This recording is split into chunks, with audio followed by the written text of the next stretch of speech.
Welcome back to PoPolitickin.com, your home for self-help meets hip-hop. Make sure you go on Spotify, Apple Music, Amazon, type in PoPolitickin, listen to my interviews since 2008. 1-2-1-2 place to be with professional boxer Daniel Bailey. How you doing, bro? I'm feeling good, How you doing? I'm great, man. My boy, homie Green, shout out to Green. He said you the future. Yes, sir. Coach Green, good people's right there. So where you from? I'm from Miami, Florida. I live out here in Colorado Springs right now because I was boxing for the Army. Okay. So you in the Army? Yeah, I'm still in the Army. I have about 4 or 5 months left, and then I'm transitioning out, and then I'm going to move to Vegas. Well, Mayweather? Were you going to be with Mayweather and them or what? Now, I'm signed with a manager that's on Freddie Roach's nephew at Fight Locker, Ryan Roach. Once I move to Vegas, I just want to get seen by somebody, and I want to my talent to continue growing. So I want to get up there with them dogs and just keep working, and then eventually a top promoter, assign me. But if Floyd want to sign me, he offered me the right amount, and he willing to like guide me in the right direction. That's definitely a route I'd take. So what's your MOS now? 92 Golf Cook. So how does that work with your like training and stuff? So as far as when I was in the Army about a year and a half ago, I was in a world class athlete program. So I was exempt from doing my MOS. Okay. And all I would have to do is train. And then up until this year, I just started doing my MOS. But about when this whole COVID situation started happening, I got pulled, and basically all I have to do now is show up for accountability, and then the rest of the day I'm preparing to get out and training. So you like Joe Louis now, huh? Yeah, I'm feeling good about myself right now. Joe Louis, I'm like Ray Robinson. I would say so. Just let me know your background. Let me know how you got involved in boxing. I started boxing at the age of 14. I started boxing at the age of 14, but I started learning at the age of 11 from a Cuban neighbor who lived across the street. Once I got into a regular gym at the age of 14, I just kept going. Like in Miami-Dade, like people think it's just a vacation spot. But it's really like a lot of ghettos. So it'll be boxing gyms in the area that they'll close down, but they'll leave other boxing gyms open in different neighborhoods in Miami. So what my coach did was he just basically made a way for me to go to the next gym. So I would take a bus, train in another bus to go to the gym every day, and have to do the same thing to go back every day. But I kept doing it for all these years, and it just paid off for me at the end. Yeah, I remember even with ain't that what like Miami Kimbo Slice and Game Bread, like the underground fighting is out there too, huh? Yeah, that's what really started getting big out there. Kimbo Slicing, he was I think his manager was Icy Mike, if I'm not mistaken. I was about to sign with him at first, but it didn't go right. But shout out to Icy Mike, good people. Oh, you was doing underground fighting? Nah, I wasn't doing underground fighting. Icy Mike was going to transition into boxing. Oh, okay. Yeah. So how long? Wait, you say you started? How old? What year you started? I started learning at 11. And I started competing at 14. Damn. So how old are you now? I'm 24, and I got about 100 amateur fights. I'm 85-15. I was in the top 10 of the amateurs for the last 4 or 5 years. Like I've been in the top 10 like out the gate. Like after my first year amateur boxing, I was already ranked 4th in the country. And then I ended up going to the Junior Olympics and winning nationals a few times, things like that. What's your weight class? Right now, I'm boxing at my pro debut, which is next week, November 7th, will be at 130. But I'm going to campaign at 122 once I get settled in Las Vegas.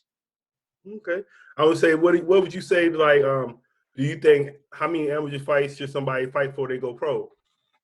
It depends on the fighter and the weight class, really, because I feel like bigger guys, they don't need as many amateur fights because of the slow tempo.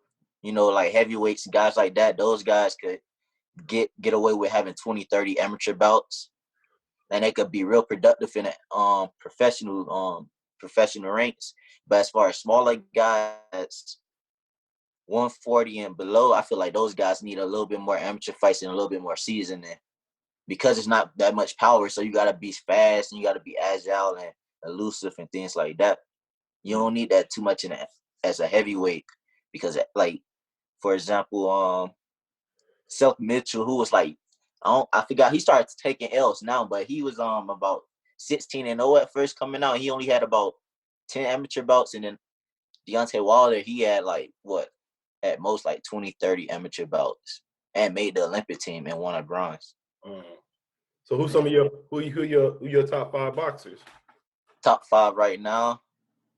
I don't really have no top 5. I like all defensive fighters, all guys who counter punch and things like that. So I just watch all those guys' highlights and film study.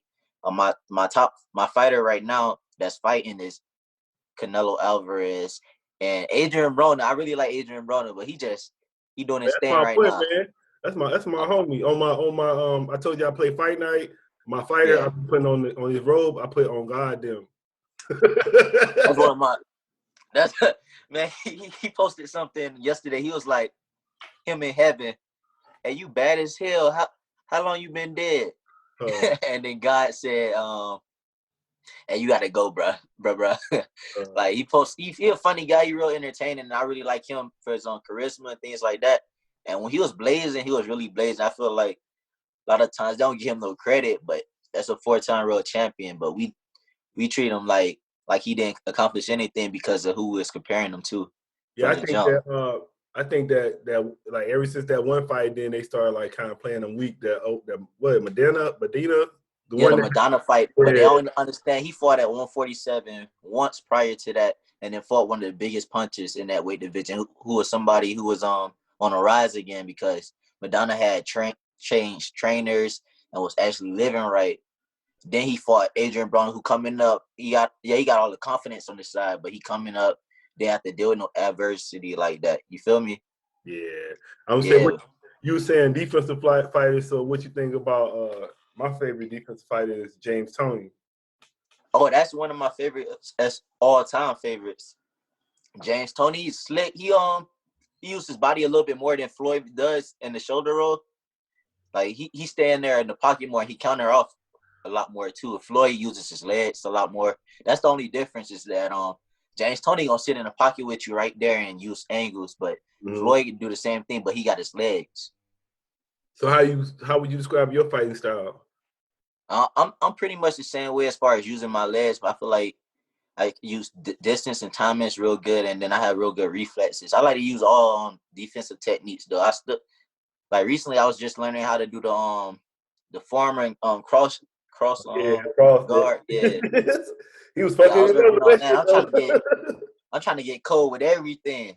That's what's up. So I was ask you. I was actually listening to this boxer last night. He was saying the right will win you titles, but the jab always win you the fight.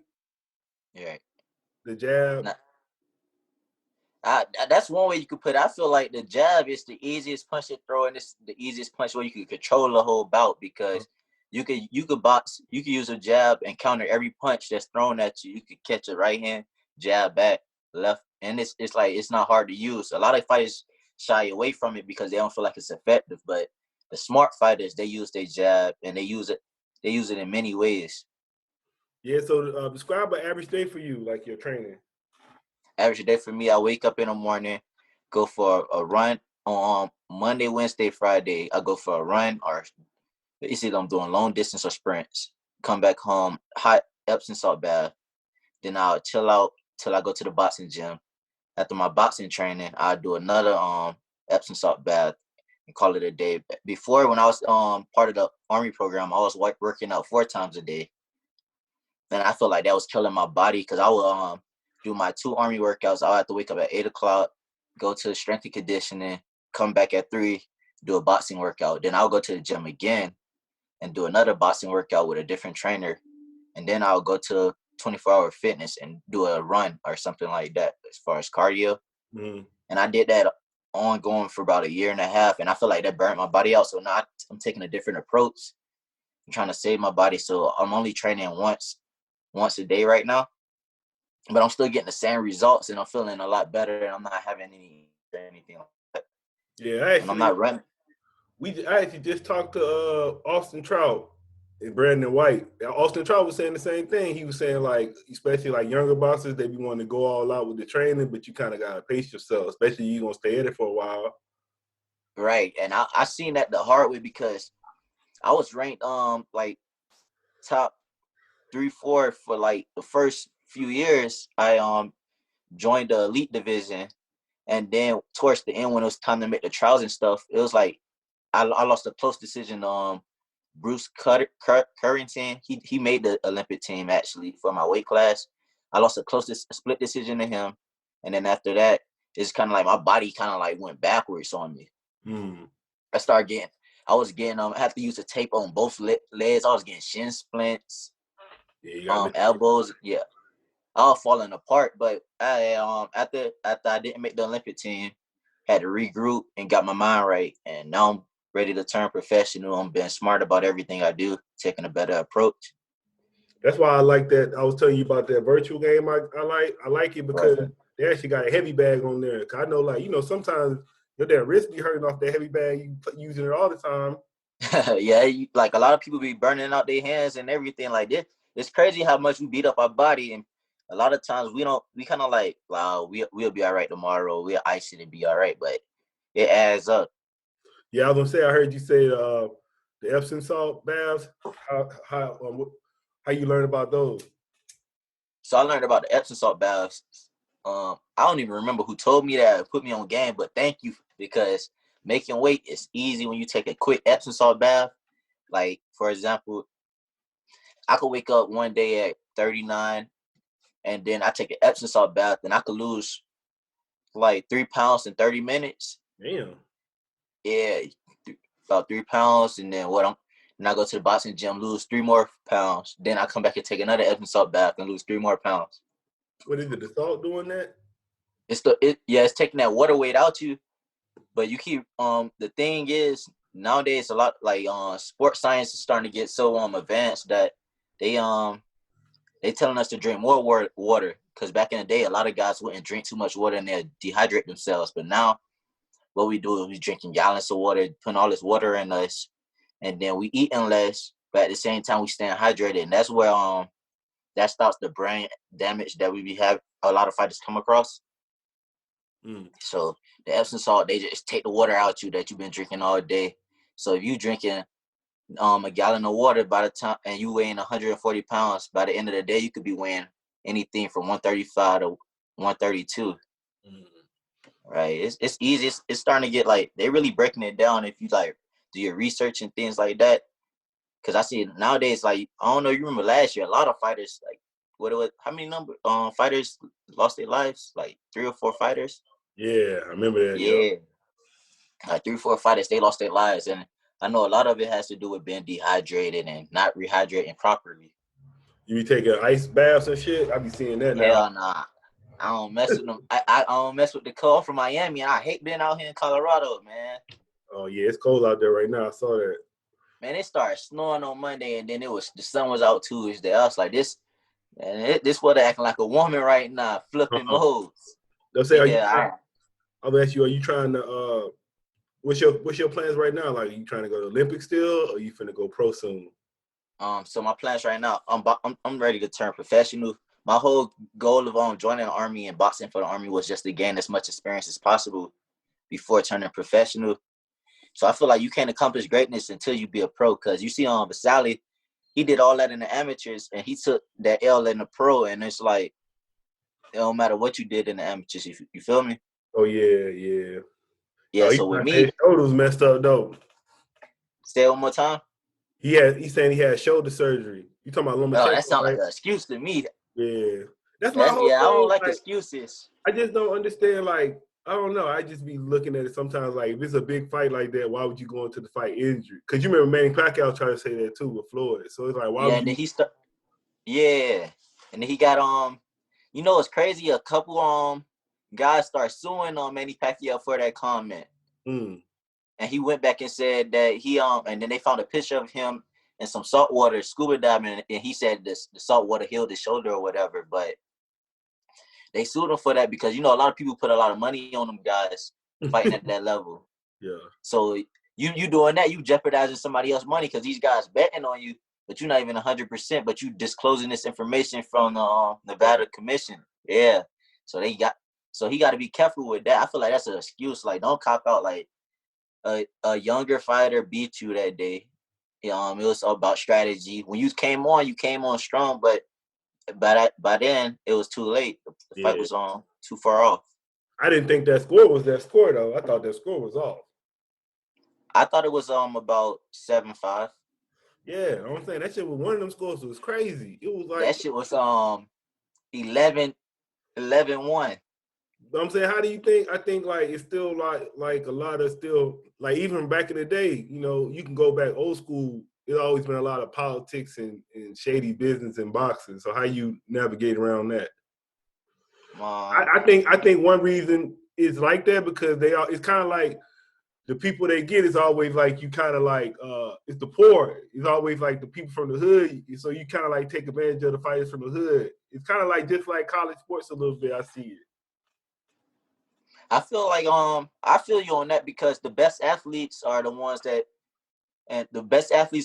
work harder, who got the better work ethic, and that stems from basically coming from poverty. Mm-hmm. And those guys, like, we hungry. You come from the project, you come from nothing, so you're gonna be a lot more hungry than the guy who waking up and he driving a car to school. When guys from the projects, we walking to school or taking a bus. You feel me?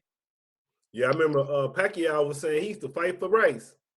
Yeah, like things like that. Like that breeds champions. Honestly, Bernard Hopkins said that you're not gonna get no champion from the suburbs too often. Right. Right. So I feel like with the politics part, I feel like it's so much money involved in the sport that comes into play. Like you got the fighters whose money's involved. You got the supporters, the fans, commutators, and you got the promoters putting their money in too. So if a promoter, the promoters get the judges and things like that. So of course, if you're the promoter's fighter, the judge is gonna be a little swayed in your favor if you the favorite. Like you the promoter's fighter, and the promoter brought these judges in to judge the fight. You feel me? So in order to get over that hump, you got to beat those guys, clearly beat those guys, and still sometimes that's not enough. But you can always find a positive in every situation, and say you don't get the right decision, right? But everybody demanding for a rematch. So now you made some good money off that fight. Now you get a second fight, you gonna make better money. So it's just like you just try to take the positive out of everything. All right, man. Shit. So what else? What's your interest outside of boxing? So outside of boxing, I'm modeling also, do the modeling thing. And then once I start making good money with both, I want to transition in real estate. I need some property. I'm trying to buy some property and get somebody to rent it out and things like that. I just want to keep building a legacy for myself and create generational wealth. Oh yeah, you see who I got? Let me see if you know who that is. Right there, that look like Jack Johnson. Yeah, that's the GOAT right there. I had to put the OG back there. Man, I'm sharp out here, man. I said, yeah, he was cold though, man. Like they don't really talk. I was kind of like, I mean, I guess I was glad they did that pardon, but that shit was so long after he died. I was like, whatever. But man, that was a bad motherfucker, bro. Man, that dude, he knew who he was, and he wasn't taking nothing less. Yeah, he wasn't taking no shorts, boy. That motherfucker was bad. I just wish I was around when he was. They said he was so bad. Every time he win, they go try to lynch somebody, bro. He had a man like that. They go lynch somebody every time he win. Man, I read something where it said one time he got pulled over for speeding, and then he gave the dude double the money and shit because he gonna continue speeding. They said catch me on the way back. Cause on the way back, right? Too. Yeah. Yeah, man. That's something funny. Like that's some Mayweather shit right there. Yeah. Yeah. So what kind of you a fan of hip hop? I am, man. I really don't respect the music business because them dudes be having crazy talent. Oh yeah. No, it's funny, man. This shit is so like life. If you think about life, it's weird because it's like the rappers want to be the athletes, but the athletes listen to the rappers for inspiration. So it's like right, we both want to switch spots because it's like if you really pay attention to it, all like rappers and stuff, they want to get accepted by the athletes the same way the athletes want to transition to the music game, because at the end of the day, when you get the support from the other side, you get bigger. Yeah, so they be wanting that. They'll say, "Well, who your top five in hip hop?" Top five. So I'm really like, don't judge me, but I'm really into like R&B a little bit more. But I like who you like? Yeah, I like R&B too. You go R&B then. Drake, that's one of my favorite artists. Then you got Party Next Door. Who else I be listening to? I always listen to Meek Mill. Like he go crazy. Me, that's our top 3 though. I ain't even got no 5. Like other than that, like when I hear good music, I just make a playlist and then I just add it to my playlist every time. Who you saying about R&B? Oh, R&B, like Party Next Door. That's one of them R&B guys. Like Daniel Caesar. Then you got this dude Gavion. He coming out with music. He was on. My wife like him. I was like, I don't like his voice though. My wife like him. Man, he got a whole different sound. I know you do. That's what I just said. Yeah. I don't know what's that dude's voice, man. But she's like, Yeah, nah, he got different. Who else? I like I'm starting to like the Afro beats. This dude Burna Boy. Yeah, he nice with it. He got a song called Yay.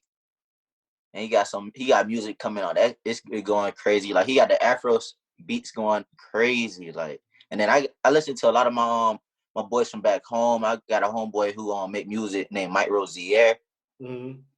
I got a homeboy named A Low Key. Like they making music and putting out music on Apple Music already, and they haven't even been signed to anybody major yet. What county you from? I'm from Dade County, Miami-Dade County. You ain't so you ain't associated with Ross no how? Ain't he from Dade County? I like Rick Ross. Like, of course, I was just like calling out my favorites. But if I want to get it, hopefully, once I start making a name for myself, I get embraced by Ross and Kodak and all these guys because I want to have that Florida energy in the boxing because I don't feel like that's really in boxing right now. What's your boxing? What's your nickname?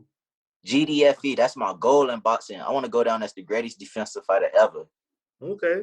Oh yeah, I was gonna say that, man. Cause I said you gonna be a model, man. I mean, you gotta keep the face straight. Can't get hit, man. I gotta be smooth, man. I gotta be smooth. I can't be out here getting beat up. I mean, but shit, to me, I mean, that's why I love Floyd because I think that's what you gonna box and like you trying to make money. Shit, you don't want to be like to me like okay, like Ali. But look how Ali went out, man. You don't want to go out like that. You want to be attacked when you quit boxing. You don't want to go out and like brain disease and brain damage. But you know it's crazy that it's I heard something. I don't know. I was reading something, and I heard it also that they feel like Ali got injected with that disease when he went for like a flu shot or something like that. Got injected with Parkinson's. The government did that to him, but ain't no telling, man. But even they messed him up because it was like, well, they go Ali right there. Right, with the Superman on poster. Yeah, they messed him up because they took them years from him when he went boxing. He had to get that money back, so he probably took some fights he didn't have to take. He didn't supposed to be boxing when he was boxing Holmes. He supposed to have been done by then. Right, and it's crazy too because you see it so much in the sport that all the people who are around you, right, who don't really do anything for you and your benefit, they still need you to fight so they could keep getting money themselves. You understand? Yeah. So I was listening to an audio book by by 50 Cent. He was saying that basically nobody's will tell Floyd like to save his money or anything like that because every time he fight, it was a payday for everybody. So what they kept doing is letting them buy all these things and all that. Because then what Champ gonna have to do? Champ gonna have to go up there and fight again. But that's a payday, right? And 50 was saying that in his audio book, and I was like, damn, I ain't never really think about it like that. But how the people around you could just encourage you to keep taking these fights as well. Like I'm pretty sure people around Ali was like, oh man, that's an easy $5 million, and they boosting his confidence of like, oh, Holmes can't mess with you, like things like that. Yeah, I was gonna say, man, like I be looking at it like, I don't know, man, like you go back in the day, you know how they had it like gladiators. So it's really like gladiators, and it's really like once y'all done, even in all the sports, like MMA, pro wrestling, it's like once y'all done with it, just like fans don't care no more. They on to the next, but then bodies broke up. Do they have insurance or anything like that? You know what I'm saying? So it's kind of like They don't really have no health care for the fighters and stuff. So I think they need to start coming up with that because like we can't be using these people for entertainment. Then when they get fucked up, oh, whatever, fuck him, he fell off. You know what I'm saying? He fell off because he was fighting that damn fight. You know what I'm saying? Right. And it's a lot. You even see it with all these guys who passed away last year. Like, Yeah, people are dying out here. It's like it's really. I say it's some gladiator shit. It's like gladiators. It's like taking it back to Roman days and shit. yeah, like fucking the Spartans and shit like Yeah. that. Like, motherfuckers dying and nobody like everybody feeling bad. Like inside the boxing community, everybody like they showing love to the person who passed away, and they put money in it, but we don't got no organization that's like, oh, here this, get this to the family and things like that. Because most fighters, they boxing and stuff like that for to feed their family. Yeah, I was gonna say, man. Speaking of gladiator, actually one of my peoples is the champ right now. But what do you think about that bare knuckle boxing? I never really sat there and watched a fight yet. Man, that shit looks that shit kind of scared me because it's like you get cut so quick, man. It's like first round you already cut up. Like I'll be For like, real? man, that shit's so raw, man. Cause it's only I heard 3 they get rounds. paid. They get paid good money though. Man, I don't think they get paid like that. I gotta see how much they get paid, but I don't think it's like for how I mean. And then a lot of people, it's the MMA people and the boxers, but a lot of it ain't really like boxing. It's kind of like dirty boxing. Right. So you got to be like more like dirty boxing. So MMA, they kind of do more the clinching and shit. So Yeah. it ain't like just boxing straight win because bare knuckle is a little different than boxing. Like from what I heard about it, because I seen 2016 Olympian Nico Hernandez competed in bare knuckle boxing recently. Yeah. And I ain't even watch him or anything like that, but I don't know if for me to do something like that, they got to pay me some good money because I'm not gonna do it how these UFC guys, these guys, top fighters getting 100,000 as a main event. I'm like 100,000. You gotta these motherfuckers dodging kicks, punches, elbows, knees, and you 100,000. But And shit, then Floyd I guess they going said, there and make 40 million. yeah, I guess they said 100,000, but it's only 5 rounds. Boxing is 12. But it's 5 minutes. It's 5 minute rounds. Boxing is 3 minutes. It's a little bit longer, but also you got to see them UFC guys. They pimping them fighters. Oh yeah. They doing it worse than boxers do it. Because if you telling me you got like what Conor McGregor, he making M's in UFC, but he had to build to that, and he got the personality and the charisma and all that. But all these other guys, these dudes making 100,000 as a main event. That mean Dana White, he pocketing M's like on top of M's. They do that shit. They doing that shit like, man, you would think ain't nothing going on with UFC because UFC Yeah, doing them motherfuckers been every running. week. Every week they got an island. They bought an island now and doing that shit on an island now. Every week it's a UFC event. I'm like, God damn, how they doing so many events? I know Kind of how made the motherfucking fighters ain't getting paid like that, so they getting all that money. them fighters begging for paydays. That's why they do so many bonuses. yeah. Uh, I'm gonna say what you remember. I was gonna ask you. You might not know though. Why you think they took the? Remember back in the day, used to be longer rounds in boxing. yeah. Why you think it went down? Oh, they said it in a few interviews and things like that when they first did it. It was a lot of fighters dying. Oh, okay. Yeah, them 15 rounds, like that 15 rounds was getting to fighters, and then they cut it down to 12. But I feel like you should prepare for 15. These days, you should prepare for 15 rounds. But even though it's 12 rounds, you should prepare like it's gonna be 15, so you could be in shape. Because really, half of the battle is staying in shape. Like once 90% of fighters, they don't stay in the gym year round and things like that. So you doing that, plus you nice with it, you gonna excel. And then you were saying you want to be the greatest defensive fighter ever. So what's like? Just give me, cause I ain't no boxer like that, but I just in case somebody ran up on me, I want to be ready. What's some good defensive skills you can do to improve your defensive skills in boxing? Um, if Drill. you had like a basic level and things like that, I will always go to blocking first and blocking, because when you blocking, you basically you see the punch coming, you just cover up, boom, right hand, left hand, you just cover up, things like that. Once you get it more advanced, you start slipping. When you slip, you want to slip to the outside of your punches. When you get even better at slipping, you can slip to the inside of punches and start catching guys, and then you can start countering in between shots.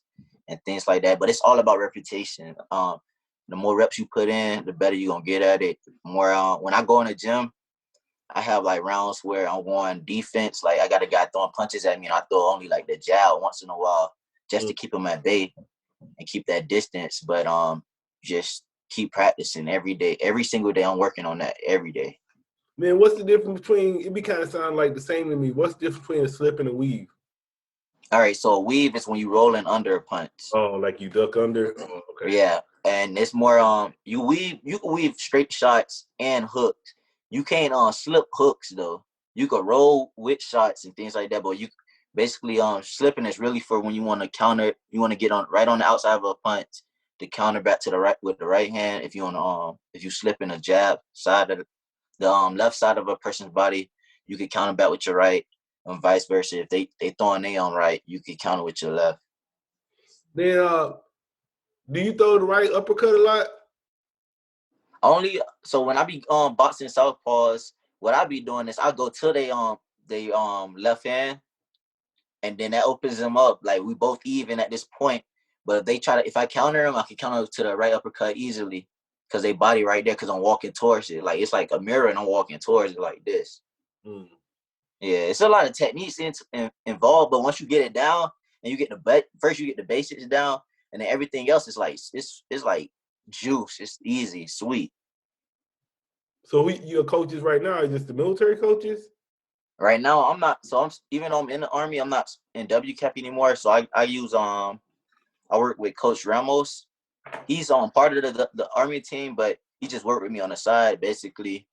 And then when I get over to Las Vegas, I'm gonna have the same trainer as Danny Jacobs, Fareed.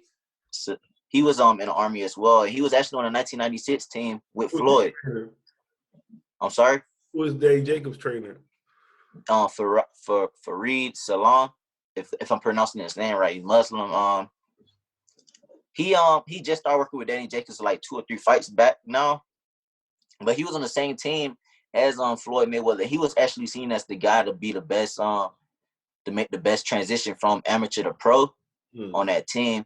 He ended up going about 15 or 16-0 if I'm not mistaken, and then just stopped boxing. He didn't even lose. He just, I guess he found something better. Yeah, it get hard to keep doing that shit over all the time. Like it's a mental thing after a minute. It's a lot. Like Mike said, you gotta like you know, there ain't really no off season in boxing. And hey, yesterday I sparred like 5 rounds with a heavier guy. He had to be like a welterweight, and I did about I got around 4 or 5, and I'm like, fuck, I'm exhausted. And my coach was like, 1 more, and I'm like, fuck. I'm like, you just gotta like embrace that suck. You feel me? You just like fuck, and he just be like, let me go to work, because at the end of the day, you don't know how the other dude feeling on the other side. Yeah, you gotta keep like just like what fight that was, and I think it was Ali was telling him to cut the gloves off like he was done with Joe. Matter of fact, it was Joe Frazier in the Thriller Manila. He was like, man, I'm done. And Ali wanted him to cut the gloves, but Joe Frazier stopped before he did. Things like that. So you just never know what the other side feeling. Yeah, it's kind of like, you know, like you training the body and stuff, but you also got to train the mind too. Right. But I feel like once you're in shape, the mind, everything else, that's the easy part to me, because the conditioning is like everything. Once you're in shape, a fighter that's in shape gonna give you a hard time because your body can withstand more and things like that.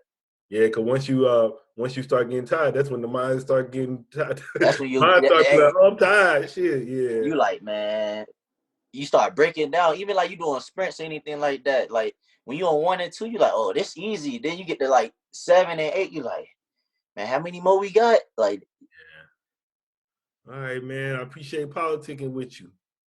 Yes, sir. I appreciate the opportunity, man. Thank you. Yeah, no doubt, man. We gotta stay in touch in the future, man. When you get your belt, you gotta come on with the belt, like holding on the belt and shit. And I'm gonna be on that motherfucker flexing, like, like, you know, for sure. We gotta stay in touch. You know, I'm on social media and everything. Yeah, I think I already hit you up. Yeah, I'm gonna make sure I follow your career too, man. Best of luck with everything. All right, I appreciate it. More blessings. Yeah, what's your social media again? My Instagram is Daniel Bailey Jr. _ And then on Facebook, you can find me at Daniel Bailey. And on Twitter, you can find me at Daniel Bailey Jr. Just keep an eye out for me, everybody, and you keep an eye out for me. Your people, my people, so we basically peoples. Yeah, So no I know doubt. we'll be in touch. Yeah, you got any shout outs? Shout out to Coach Green. Shout out to everybody who support me and believe in me, and shout out to God for every opportunity because I'm blessed out here. PoPolitickin. Keep an eye out for me. I'm Daniel Bailey Jr., professional boxer who is on the rise.